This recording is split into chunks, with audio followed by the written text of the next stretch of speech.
Hey, what's going on? My name is Tremmell. What I got to share with y'all is something that I wrote while I was in prison. It's a letter that I wrote to my father. However, while writing it, I realized that it was more than a letter just to my father. It was a letter to all fathers out there who didn't bother. A letter to all children who had a father that didn't bother. A message, so understand it. It's called a letter to a father who didn't bother. What's up, homeboy? Ronnie, or do you prefer tree? Dad's out of the question since you work to me. So pick your title, please, homeboy, Ronnie, or tree, or we can keep it interesting and I can call you all three. Anyway, let's skip the small talk and cut to the chase. A little time to chat, but I've got much to say. I've been waiting on this moment. I've been dying for this day to get this shit off my chest and watch the pain fly away. I'm giving it cut and dry, straight from the heart. It's about as real as it gets. Right here is where it starts. My letter to a father who didn't bother. I could never understand how a man could just let leave his own flesh and blood like that. With no money, food, clothes, even your younger Similac. Excuse me for asking, but what kind of man does that? Not a man at all, just a coward with no balls. A father who didn't bother with happy birthday cards and Merry Christmas calls. I remember those nights when you would beat on my mom so fucking bad you often left bloody silhouettes on the living room walls. Quit hurting my mommy, those weren't voices in your head, but that's what cries from your children who saw every fucking thing that you did. And even as a man, I can't escape the screams. Please somebody help, this man is going to kill me. The sounds of horrifying, or they torment me in my dreams. Flashes of black and blue flow down where liquid streams. A letter to a father who didn't bother to come with an explanation as to why he did those things. You wouldn't believe me if I told you, but as a toddler late at night, I would pray God give mommy the strength to pack us up and take flight. Because prayers do get answered, this is always true, because 3,000 miles later, here we are, far away from you. But still, this anger lives no matter what I do. I even try drugs and did coke like you. The only difference is I give it up. I love my kids. I'm not a joke like you. So sit back, relax, kick up your feet and read. This is a letter to a father who didn't bother to worry about his children's needs. Where were you at when we were down on our luck, living in condemned houses, shelters, and out of our car's trunk? For boys and one mom, I cooped in one room because the summer heat quickly faded and the winter came soon.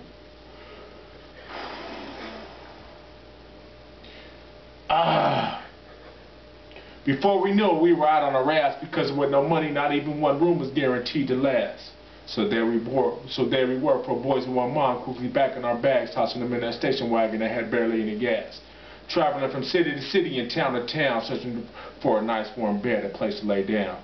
Mom did what she had to do for us to get by while your punk ass was out getting fucked by a needle chasing a high. This is a letter to a father who didn't bother or give a damn whether his kids were dead or alive. I can remember about $3 ago, 13 years have passed, but I can still see you as you come through that front door. You approached my little brothers, put 3 on their chest, trying to buy the lug like they were some $3 hoes. But those were your youngest kids, in case you didn't know. Then you looked at me, I had excitement in my eyes. Nigga, you don't get shit, that was your reply. Hey, homeboy, I can't even lie, that shit ripped me up like one of those Ginsu knives. But as I got older, I began to realize that $3 ain't shit and can't make up for all of the hurt, pain, and lies. So keep your $3 and buy yourself some time. This is a letter to a father who didn't bother to be in his children's lives. I remember those days when I was going to school, listening to my friends talk about their dads and the fun things they would do. My dad bought me a cool bike, came on, got me one too. I would quickly walk away with nothing to say about you.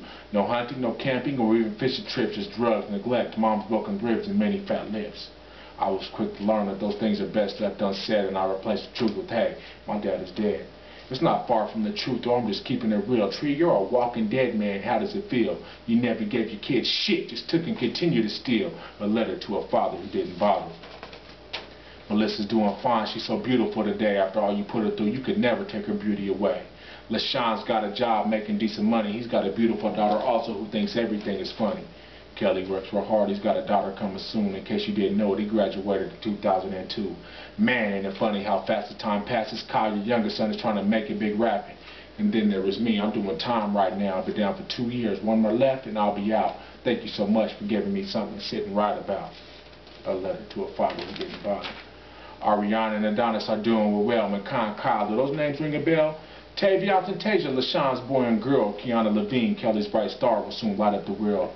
These are 7 precious names of your 4 boys' kids, and I can bet you one thing, will never walk away like you did. We will give them something that you never gave to us. 17 letters, homeboy, unconditional love. We will pick them up when the world seems too tough and carry them through like a real man does. We will teach them loyalty, honor, dignity, and respect. We will explain life's up and down so they'll know what to expect. I can sit and write for days about the things they will do, but the one thing we won't is be anything like you. My letter to a father who didn't bother. I never knew the power of a father's hug, but I knew though the damage being strung out on drugs does. You cause a lot of pain and done some wrong in your life, but it's never too late to make things right. I can't say I hate you, that wouldn't be fair. I just resent the fact that you were never there. A letter to a father who didn't bother, from a son who I always loved, the daddy never had.